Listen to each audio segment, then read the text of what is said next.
no Evangelho segundo aquele que não conheceu pessoalmente o Senhor Jesus, o Evangelho segundo Lucas, capítulo de número 2.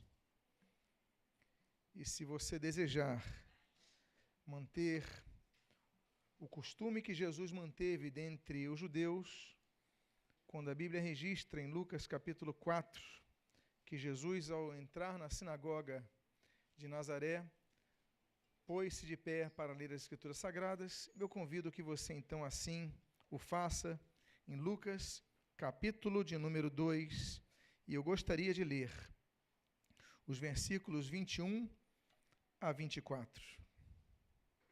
Quero lembrar que essa mensagem está sendo disponibilizada no canal do YouTube da igreja.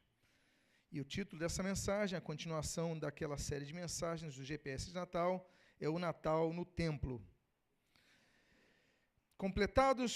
Versículo 21, completados 8 dias para ser circuncidado o menino, deram-lhe o nome de Jesus, como lhe chamara o anjo antes de ser concebido. Passados os dias da purificação deles, segundo a lei de Moisés, levaram-no a Jerusalém para o apresentarem ao Senhor, conforme o que está escrito na lei do Senhor. Todo primogênito do Senhor será consagrado, e para oferecer um sacrifício, segundo o que está escrito na referida lei, um par de rolas ou 2 pombinhos. Oremos. Pai amado, lemos a Tua santa palavra e pedimos, Deus, fala conosco nesta noite. E o que nós pedimos, nós o fazemos agradecidos em nome de Jesus. Amém e amém. Os irmãos podem tomar os seus assentos. Essas duas fotos, elas foram tiradas no que restou do templo de Jerusalém, no chamado Muro das Lamentações. Essas são as fotos das últimas 2 caravanas que nós fizemos. Alguns irmãos da igreja estão aí nas fotos. Então, isso é o que restou do templo. Nada mais resta do templo. Existe um projeto para que se reerga o templo em Jerusalém. Isso está no Instituto do Templo. Isso tem correlação com algumas profecias que tratam a respeito do final dos tempos, mas não vou entrar neste assunto. O que eu quero falar é do Natal no templo. Nós falamos nessa série de mensagens do GPS de Natal, no domingo passado, sobre o Natal que aconteceu no campo, ali em Beit Saur, nas cercanias de Belém, e ali então nós tratamos a respeito do Natal que ocorre e é testemunhado pelos pastores no campo. Hoje eu quero falar de um outro local, como eu mostrei para os amados irmãos, que é o Templo de Jerusalém, o Natal no Templo. E o que o Natal no Templo nos mostra? O que o Natal no Templo nos aponta? E o primeiro texto que mostra que o Natal no Templo nos aponta ao caráter. A Bíblia diz: havia em Jerusalém um homem chamado Simeão, homem este justo e piedoso. Esse nome Simeão é o mesmo nome Simão, é a mesma coisa. Em hebraico, Simeão significa ouvido. Ele se dá quando o segundo filho de Jacó nasce, o segundo filho de Jacó, então, com Lia, nasce, e então Lia, ela coloca o nome do seu filho de ouvido. Por quê? Porque o Senhor me ouviu. Então, nós temos isso em Gênesis capítulo número 29. Só que essa população dos descendentes de Simão, ou Simeão, ela cresce ao ponto de se tornarem tribos, e das 6 tribos que abençoam Israel, como nós lemos ali em Deuteronômio capítulo de número 27, uma das tribos é a tribo de Simeão, uma das tribos que abençoa vidas. Nós temos outro personagem que é citado no livro de Esdras, no capítulo número 10, Simão, filho de Harim, fazendo parte daquele composto, daqueles que vieram e começaram a trabalhar para a reimplantação da cidade de Jerusalém como a cidade dos judeus, como a capital dos judeus, como a terra dos judeus. Nós temos também o Novo Testamento apontando a Simeão. Nós temos, por exemplo, um dos discípulos mais conhecidos, ele é conhecido pelo apelido que recebe. Mateus capítulo 10, versículo número 2, diz que Simeão era o nome original de Pedro. Pedro, na verdade, é um apelido, o nome dele era Simeão. E ele recebe esse apelido por quê? Porque havia um outro discípulo chamado Simeão. A Bíblia diz em Mateus capítulo 10, versículo número 4, que havia o chamado Simeão o Zelote. Nós também temos um outro personagem no Novo Testamento chamado Simeão, que é o que nós lemos ali em Mateus capítulo 27, que é Simão Cirineu, aquele homem que ajuda o Senhor Jesus a carregar a cruz. Os irmãos lembram disso, desse feito? Então nós temos esse outro personagem. Nós temos outro personagem chamado Simão o Mago, em Atos capítulo número 8, aquele homem que quer comprar os dons do Espírito Santo, fazer magia com a capacidade espiritual que Deus concede a certas pessoas, ele queria comprar, adquirir esse dom. E nós temos também um outro Simeão, que é o Simeão de Atos capítulo 13, que a Bíblia mostra que era um dos mestres e profetas da igreja de Antioquia. Mas eu quero falar desse Simeão que é aqui citado em Lucas capítulo número 2, esse homem que está no templo. Alguns sugerem que esse Simão era, por exemplo, um dos sacerdotes. Ele foi procurado, levaram Jesus para ser apresentado a ele, então José e Maria chegam e procuram ali no templo um homem, e esse homem é Simão. Então, possivelmente, ele era um sacerdote. Alguns entendem que era sumo sacerdote, mas essa já ventila-se uma impossibilidade maior, uma possibilidade menor, então. Mas esse Simão, então, ele pega Jesus. E por que surge esse homem na história? Nos salta a atenção o texto que diz: Simão, homem este justo e piedoso. A característica do cristão nos dias atuais, infelizmente, não é a característica que devia nos chancelar. Porque nós, antigamente, éramos conhecidos, por exemplo, como os bíblias, ainda que fosse um termo jocoso que nos entregassem. Olha os bíblias aí, olha os bíblias ali, porque nós tínhamos Bíblia e conhecíamos a Bíblia. Nós hoje somos um povo que não conhece a Bíblia, somos um povo que não lê a Bíblia, somos um povo que muitas vezes só conseguimos ler a Bíblia, ouvir a palavra de Deus, quando vamos num culto. Nós perdemos o hábito diário de ler a Bíblia, não podemos fazer isso. Nós perdemos o hábito diário de carregar uma Bíblia para a igreja, não podemos fazer isso. Nós devemos manter como um povo da Bíblia, um povo de excelência bíblica. Mas mais importante ainda do que isso, é que nós devemos ser praticantes da palavra e não apenas ouvintes. Devemos ser um povo que brilha à luz do Senhor Jesus. Devemos ser um povo que reluz à luz de Cristo. Jesus, ele falou, olha, vós sois o sal da terra e vós sois o quê? A luz do mundo. Nós devemos brilhar nesse mundo. Nesse tempo que as pessoas se dizem evangélicas, mas dão péssimos testemunhos. Nós tivemos várias pessoas no nosso congresso com péssimos testemunhos, vários políticos ditos evangélicos que eram chefes de esquema de corrupção, dizem-se evangélicos e buscam apresentar essa imagem, mas não têm a luz de Cristo. Nós devemos ser pessoas que não apenas carregam o nome de cristãos, nós devemos ser pessoas que não apenas congregamos na igreja, mas nós devemos ser pessoas cuja luz de Cristo brilhe em nosso ser, que as pessoas possam dizer, essa pessoa é diferente, esse homem é diferente, essa mulher é diferente, olha, eles são diferentes de cada um de nós, eles são pessoas diferentes do sistema. Por quê? Pelo nosso linguajar? Não. Pela nossa roupa? Não. Mas é pelo nosso proceder, é pelo nosso testemunho. Me chama a atenção, então, que eles vão levar Jesus não para o sumo sacerdote, não para a autoridade máxima dos judeus. Eles levam, e aqui o texto não diz sacerdote, o texto diz apenas um homem chamado Simeão. Talvez, amados irmãos, ele nem sacerdote fosse, ainda que fosse provável, porque o procuraram, mas talvez nem sacerdote fosse. Isso para Deus não importa.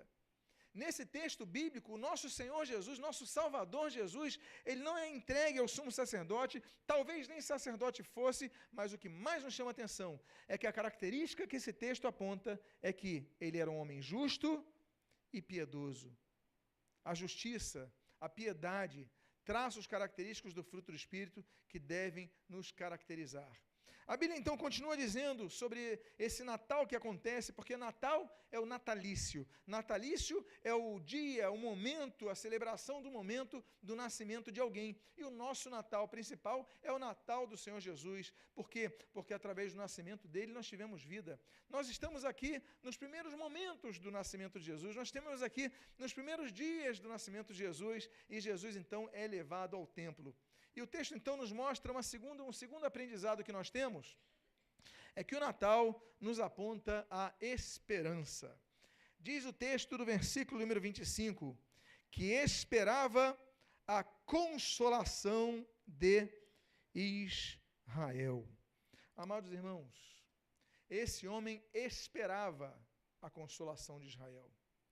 talvez apontando possivelmente ao texto de Isaías, capítulo 61, que quando o Messias viesse, ele consolaria os que choram. Esse homem tinha algo também interno.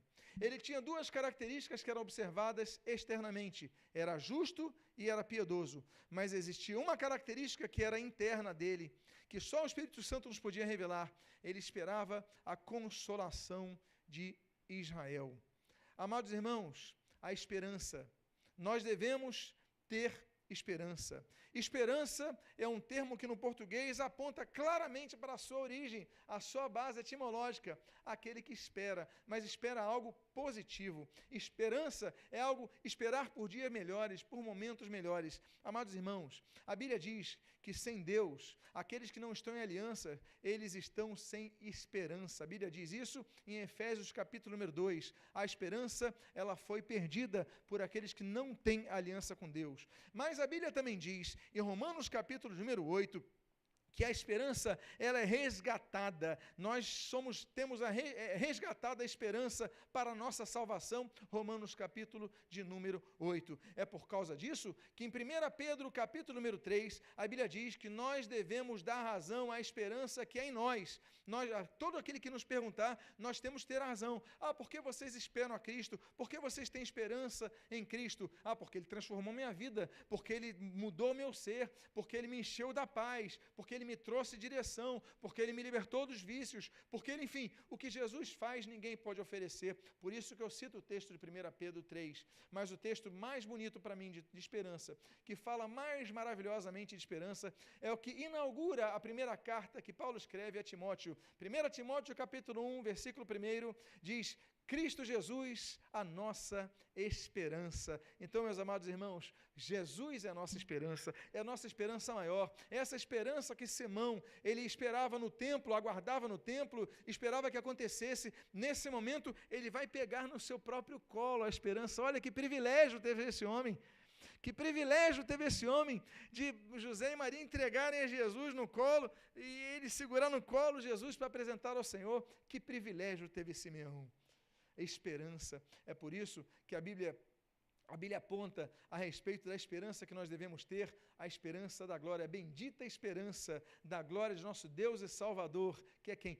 Cristo Jesus. A Bíblia fala isso em Tito capítulo de número 2. Então nós temos ali a esperança, a nossa esperança é Cristo. Ele esperava a consolação. Quando nós temos o Natal, nós temos que pensar em tantas coisas, não é verdade? A gente pensa no presente que vai dar para alguém, a gente pensa no valor do presente, a gente pensa no amigo oculto, a gente pensa no jantar, a gente pensa na família, a gente pensa em tantas coisas, mas não podemos tirar o foco do nosso pensamento principal, que é Jesus, a esperança da glória, é o Senhor Jesus. Amém, queridos? Há mais uma coisa que esse Natal aponta a presença do Espírito Santo. A Bíblia diz algo muito interessante. A Bíblia diz, sobre Simão estava o quê? Diz o texto, e o Espírito Santo estava sobre ele.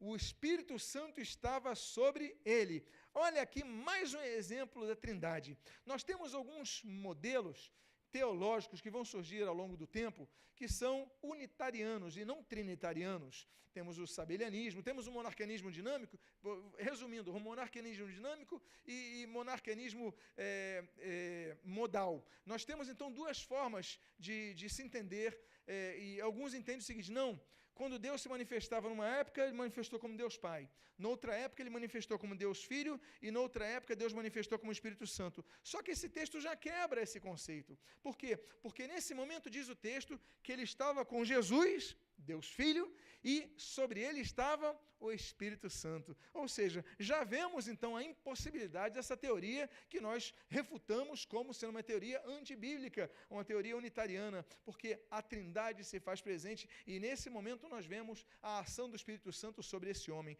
O homem que era justo, o homem que era piedoso, o homem que aguardava a consolação de Deus através da vinda do Messias, como todo judeu ainda aguarda, inclusive os que não ainda conhecem, reconhecem Jesus como Messias de Deus. E ali nós temos então, esse homem estava com o Espírito Santo sobre ele. O que nós precisamos é o Espírito Santo sobre nós, é a promessa de Deus. E nós temos mais uma coisa que nós aprendemos nesse Natal que acontece no templo. Os irmãos estão acompanhando essa mensagem? Estão sendo abençoados? Então vamos continuar, porque aponta a consolação. O versículo número 26 desse texto diz assim: revelar ali o Espírito Santo, que não passaria pela morte antes de ver o Cristo do Senhor. Amados irmãos, o consolo que ele recebeu, e é o Natal da consolação, o Natal no templo, porque Deus prometeu a ele: você não vai morrer sem você ver o Messias de Jeová, o Cristo do Senhor. Você não vai morrer. Foi uma promessa que Deus deu a ele. Deus deu promessas a muitas pessoas aqui, que não morreriam sem ver a ação de Deus em sua vida.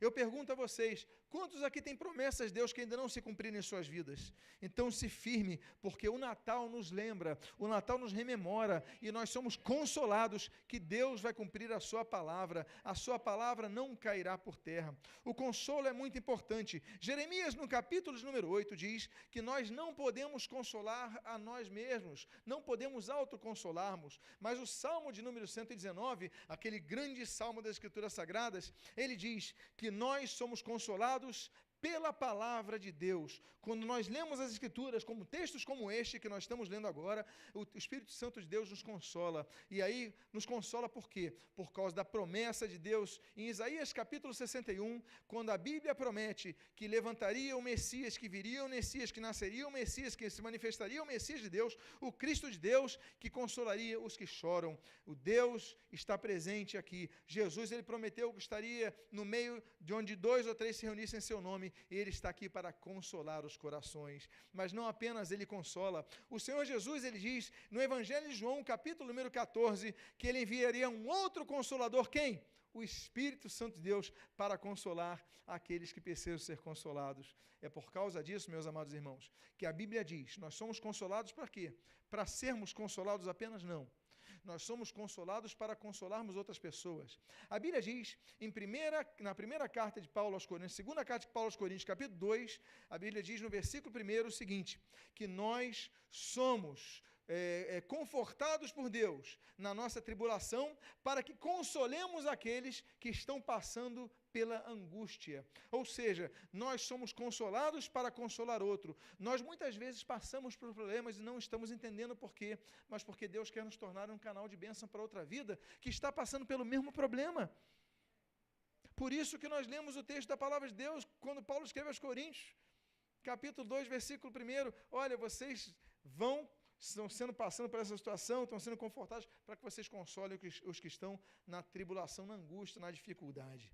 Amados irmãos, esse homem, ele foi consolado por Deus. O Natal tem que trazer consolo aos nossos corações. Há uma outra coisa que o Natal nos aponta. O Natal nos aponta a necessidade de nós congregarmos.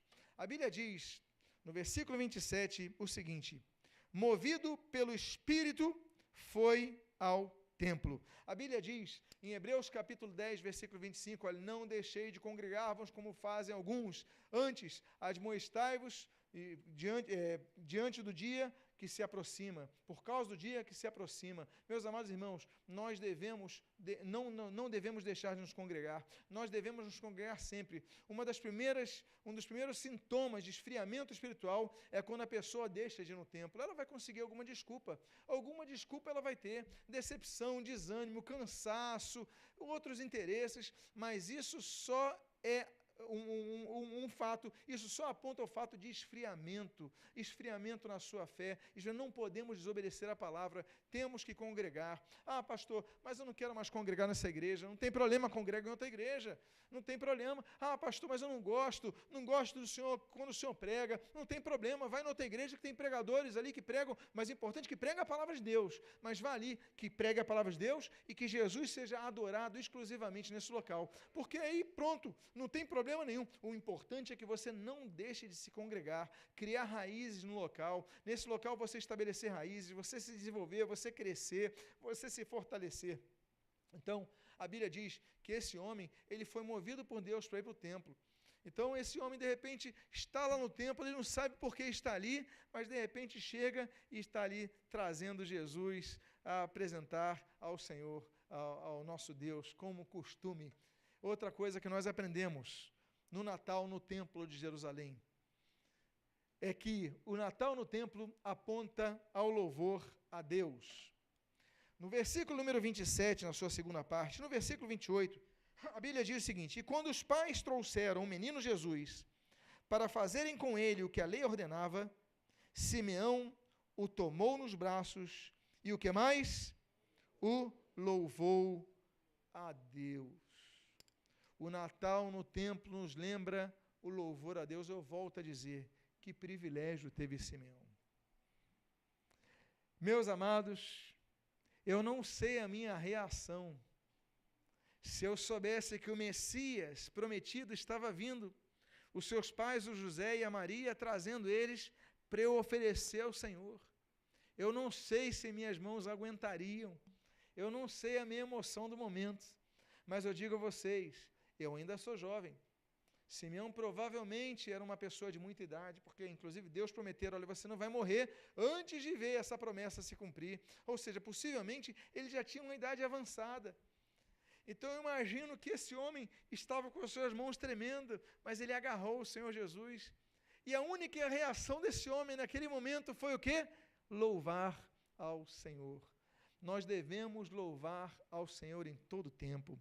Nós devemos louvar ao Senhor, por exemplo, com o nosso coração. A Bíblia fala sobre isso no Salmo de número 9. Nós devemos louvar ao Senhor, como diz o Salmo de número 26, na congregação. Devemos louvar em casa, em todo momento devemos louvar ao Senhor, mas a Bíblia diz no Salmo 26 que nós devemos louvar na congregação. A igreja se congrega e aqui nós temos salmos, aqui nós temos hinos, aqui nós temos cânticos espirituais. Tem que haver, é importante que no culto haja o louvor ao Senhor coletivo, né? E nós temos inclusive a Bíblia falando sobre isso no Salmo 43 e no Salmo 150, falando para que nós louvemos a Deus com instrumentos, ou seja, louvai ao Senhor com adufes e com danças, louvai ao Senhor com instrumentos, com símbolos sonoros. Todo ser que respira, louve ao Senhor. Quem aqui respira? Então, se você respira, pode louvar a Deus nesse momento, pode glorificar a Deus nesse momento. Todo ser que respira, louve ao Senhor. Eu fico imaginando Simeão, num momento de alegria, porque nós devemos louvar a Deus, inclusive no momento de dificuldade, quando nós aprendemos ali, por exemplo, no livro de Atos, capítulo 16, quando Paulo e Silas estavam presos em Filipos, eles estavam ali presos, acorrentados, mas estavam louvando a Deus e depois Deus os trouxe libertação. Mas naquele momento de Simeão era o contrário. Era um momento de alegria, era um momento de prazer, era um momento de grande satisfação, era um momento de ver cumprida a promessa. Ele viu o Messias, mas não só viu, ele pegou o Messias para apresentar ao Senhor. Olha a trindade divina aí mais uma vez. Meus amados irmãos, ele tomou nos braços e só fez uma coisa, louvou ao Senhor. Quando você entrar no templo, louve ao Senhor. Quando estiverem cantando aqui no momento que nós chamamos de louvor, louve ao Senhor, adore ao Senhor, agradeça ao Senhor, porque tudo o que nós devemos fazer é isso, é louvar a Deus pela vida que nos dá, é louvar a Deus pela oportunidade que nos concede, é louvar a Deus pela direção que nos apresenta. Às vezes não entendemos a direção de Deus para nossas vidas, às vezes não entendemos o que está acontecendo conosco, mas ainda assim nós devemos dizer: louvado seja o Senhor Deus. Louvado seja o Senhor. O Natal nos ensina, o Natal no templo nos ensina o louvor ao nosso Deus. Há uma outra coisa que o Natal nos ensina. O Natal nos ensina a salvação exclusiva em Jesus. O versículo número 30. Há uma outra coisa, eu pulei aqui um texto, antes de falar sobre isso, eu pulei o texto que fala que o Natal aponta a certeza da vida eterna. Leia comigo, você que está com a sua Bíblia aberta. Olha a importância de mantermos a Bíblia sempre aberta. Versículo 28 no final dele, versículo 29. Dizendo: agora, Senhor, podes despedir em paz o teu servo, segundo a tua palavra. Agora que ele pega o Messias no seu colo, agora que ele vê a conclusão das promessas, ele diz nesse texto: pode despedir em paz o teu servo, segundo a tua palavra. É interessante que a salvação, ela tem uma participação nos 3 tempos. A salvação, ela acontece no passado, a salvação ela é experimentada no presente e a salvação é vivenciada no futuro. A Bíblia fala a respeito disso. A Bíblia fala da salvação que nos foi outorgada no passado, em Título, capítulo número 1. A Bíblia fala sobre a salvação que nos é vivenciada no presente, em 1 João, capítulo número 5, e a Bíblia fala da salvação a ser concretizada no futuro, segundo nós lemos na Epístola de Judas, no versículo 21. A Bíblia então fala da salvação, ele fala: agora eu já posso descansar, agora tu já podes me levar, porque eu já vi tudo o que eu precisava ver, eu vi a Jesus, não há nada além de Jesus, tudo que nós precisamos é Jesus, o resto é acessório, o resto é detalhe. Se você tem Jesus, você tem tudo. Meus amados irmãos, nós vivemos num conforto, nós temos casa, nós temos carro, nós temos comida, eu creio que a maioria de nós, que a maioria de nós nunca passou fome, sempre teve um prato de comida, mas se nós olharmos muitos cristãos que não têm o que comer, a dificuldade para conseguir uma comida, a dificuldade para conseguir uma casa para morar, vivem perseguidos nos países do Oriente Médio, nos países debaixo da Sharia, da perseguição islâmica. Olha, tantos cristãos estão sofrendo, mas ainda assim eles permanecem firmes, sabe por quê? Porque eles já viram tudo o que precisavam ver. Eles não precisam ver uma Mercedes-Benz na sua garagem como o sonho da sua vida. Nós temos sonhos, nós podemos sonhar, nós podemos pensar em coisas maiores, sim, podemos. É nosso direito sonhar, nosso direito orar, mas o essencial é Jesus. É tudo o que nós precisamos. Por isso que a Bíblia diz em Mateus 6,33, olhe, buscai, pois em primeiro lugar o reino de Deus e a sua justiça, e as demais coisas vos serão acrescentadas. Tudo é demais coisas, tudo é demais coisas. Se nós morrermos sem ver o carro que nós queremos, a casa que nós queremos, a viagem que nós queremos, não importa, nós já temos Jesus, já temos tudo. Diga à pessoa que está do seu lado: você tem Jesus, você tem tudo.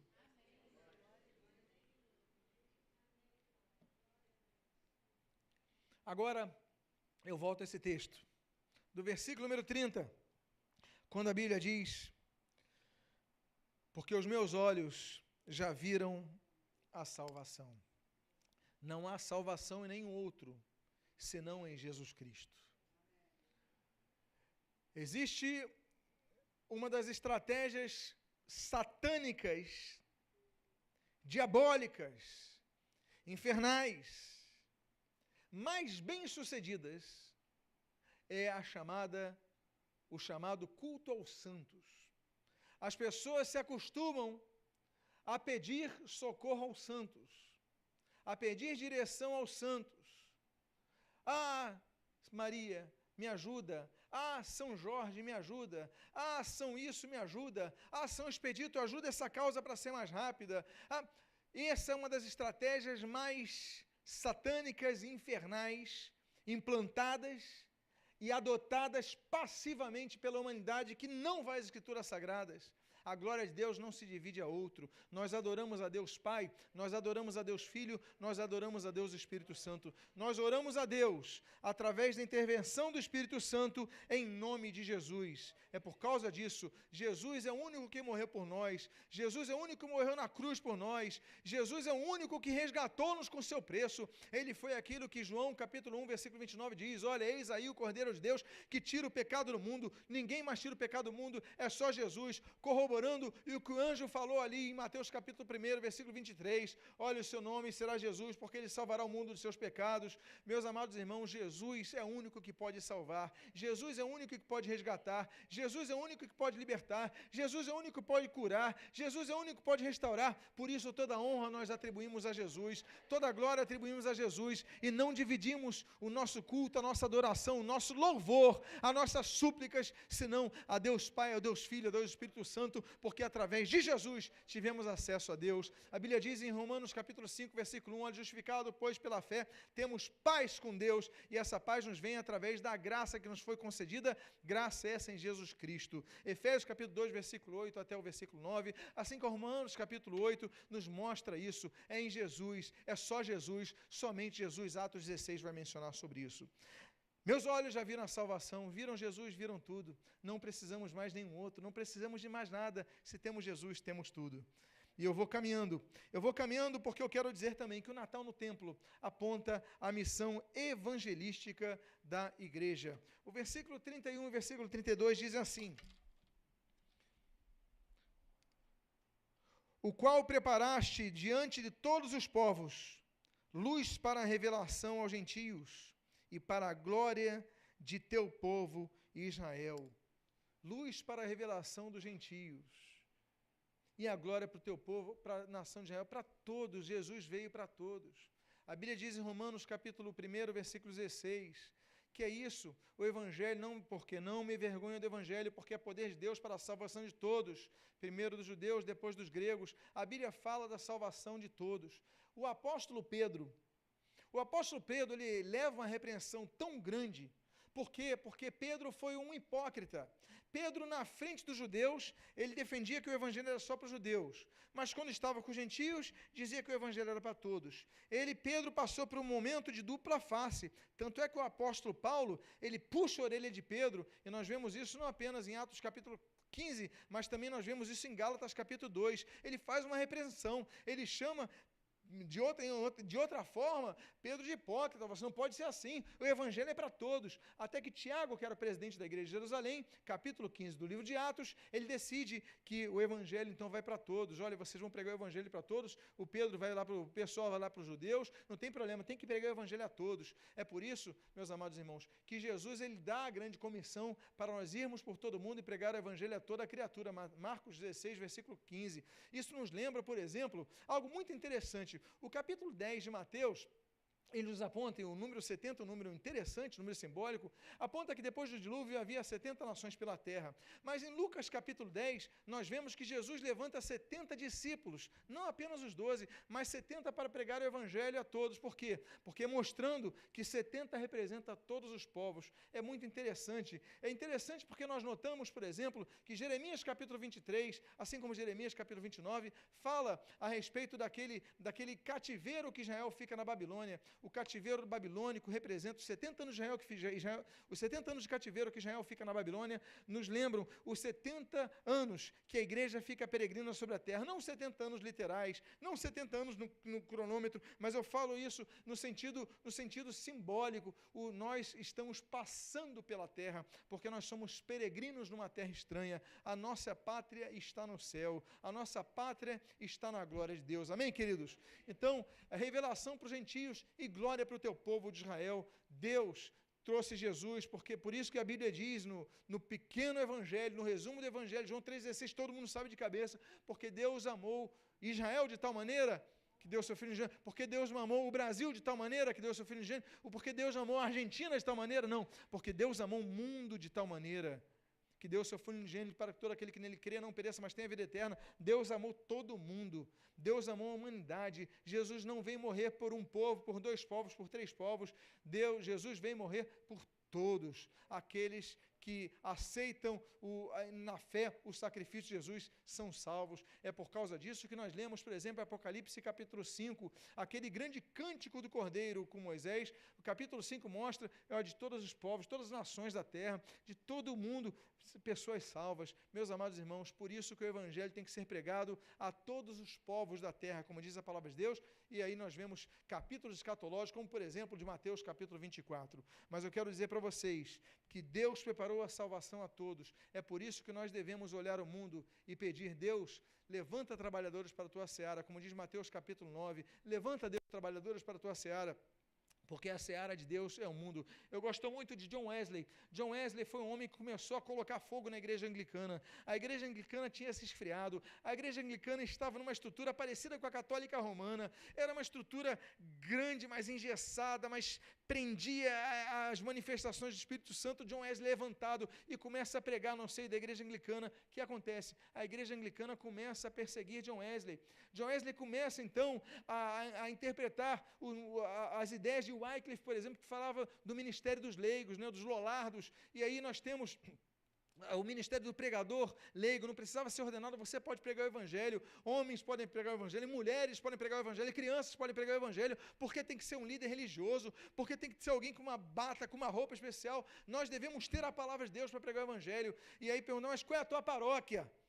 Aí o John Wesley falou o seguinte: a minha paróquia é o mundo. Olha só que coisa. Aí nos lembra o Senhor Jesus. O Senhor Jesus, quando fala: olha, erguei os olhos para o campo, eles já estão brancos, prontos para a colheita. O nosso campo é o mundo. A nossa missão é o mundo. A nossa missão não é apenas aqui nesse endereço que nós estamos. A nossa missão é onde nós estivermos. Nós colocamos a planta do nosso pé. Como diz a palavra de Deus em Êxodo capítulo 3, olha, é local santo. Onde nós estivermos, o local santo é para nós pregarmos ali e glorificarmos a Cristo.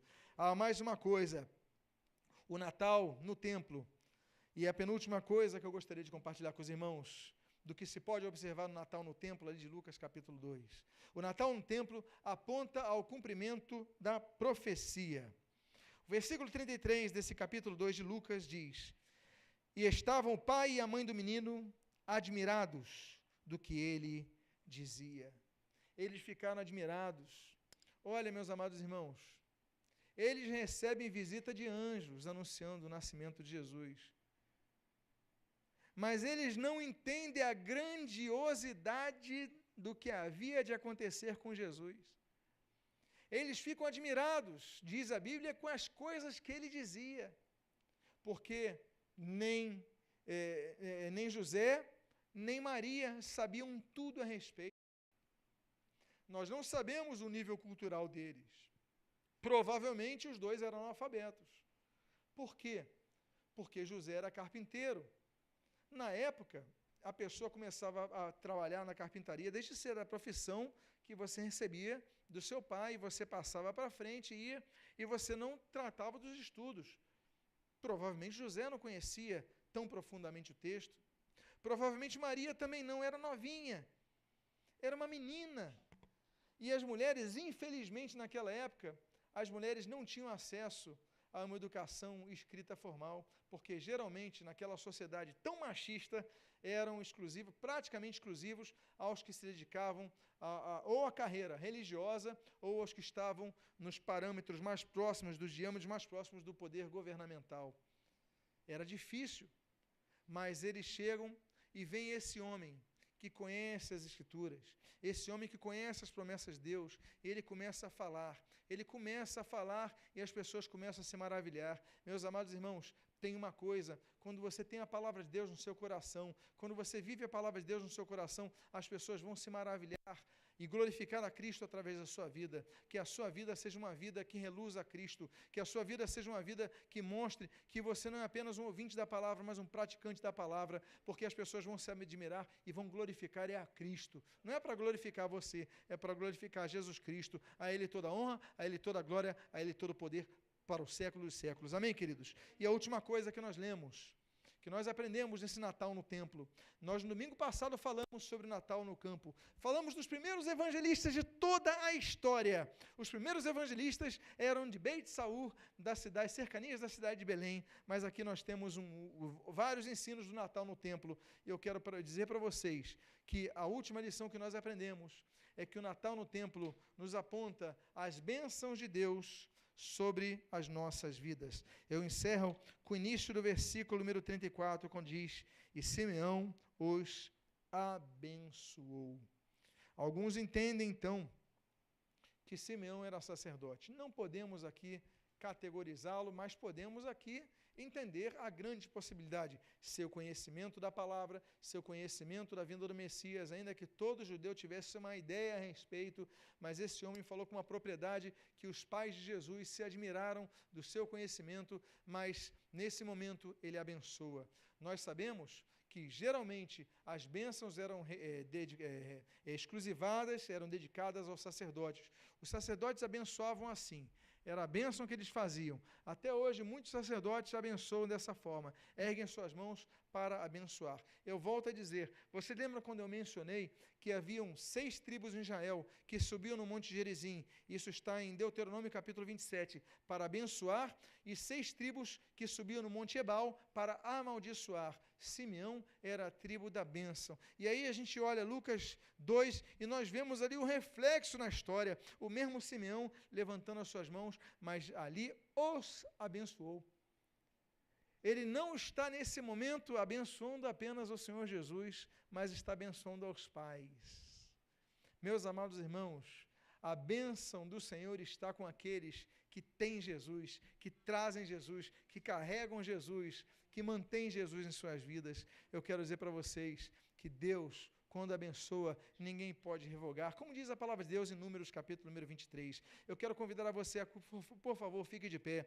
Nós queremos louvar ao Senhor nesse momento, glorificar ao Senhor nesse momento, porque estamos na época de Natal. Falta praticamente uma semana para o Natal. Estamos muito próximos da data que o Ocidente comemora o Natal. Nós vimos que provavelmente isso não aconteceu em dezembro. Nós vimos domingo passado o que aconteceu provavelmente em maio, em abril, essa data mais próxima. Mas não importa, nós celebramos o natalício de Jesus na próxima semana, mas o que eu quero dizer, o mais importante é que o Natal que nós falamos domingo passado, que aconteceu ali em Belém, o Natal que agora, que nós falamos hoje, acontece em Jerusalém. Nós falaremos também do Natal que vai acontecer domingo que vem, pela manhã, eu falarei aqui sobre o Natal que vai acontecer numa outra cidade chamada Nazaré.